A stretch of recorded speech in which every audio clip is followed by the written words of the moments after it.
The Bloor Street Viaduct was erected in 1918 in downtown Toronto. At the time, it was a big, impressive bridge, and it quickly became a suicide magnet.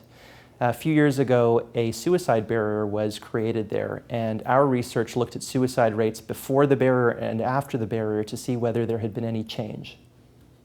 There were 10 suicides per year at the Bloor Street Viaduct before the barrier, and none after the barrier, meaning that it was completely effective at that bridge. However, there was an increase in suicides at other bridges and buildings in the area by about 10 suicides per year, meaning that the total number of suicides by jumping in Toronto was unchanged. There are a few important points to know about the barrier. First, we couldn't have known in advance that suicide rates weren't going to change. But also, remember that the Bloor Viaduct travels over very busy highways, and the barrier protects people who are driving underneath. And also, it's hard to measure exactly the impact that the message that we sent with the barrier, that we care about suicide prevention, had. Suicide is an extremely important public health problem. Unfortunately, it affects people throughout the lifespan, and suicide by jumping particularly affects young people and young males. But building a barrier on a bridge is only one piece of the puzzle.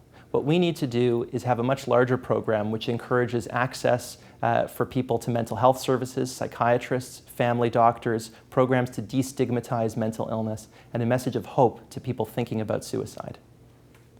The Bloor Street Viaduct was the second most frequented suicide bridge in the world next to the Golden Gate Bridge in San Francisco.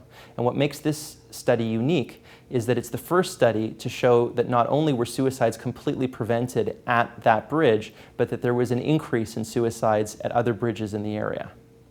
Well, this research is very important because it helps us to understand the whole picture of suicide, how to prevent it, and how to act as a society in response to suicide. The important thing in this study is that although we have been as a city very successful in reducing suicides at the Bloor Street Viaduct, we have to focus beyond that single site and understand that people who feel suicidal, who feel like taking their lives, may wish to do so at a variety of sites. Suicide prevention and education are very important parts of managing a mental health system. Now, we have significant funding issues in mental health, and this has to be redressed. But in fact, there are still significant resources in the city, and it's important for us in this city and beyond for us to coordinate our resources, coordinate our efforts to help prevent suicide. So creation of a suicide barrier is one piece of the puzzle, but it's just a piece. It is not the whole picture.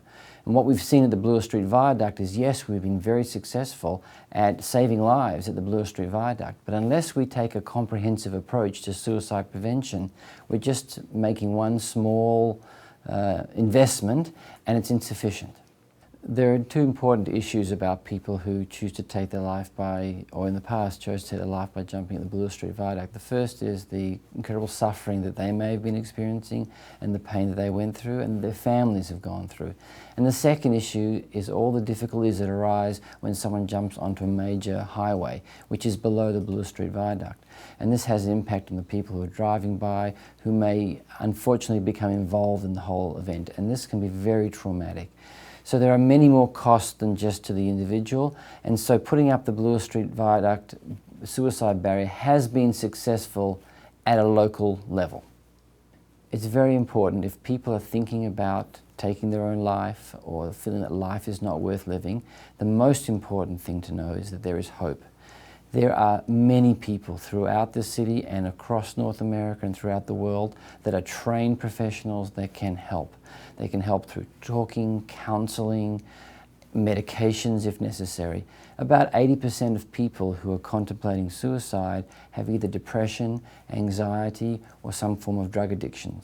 And there are programs throughout this city and beyond to help those folks. And if someone is feeling suicidal, it's hard to believe there is hope, but I can tell you there is a vast array of people in our society trained to help.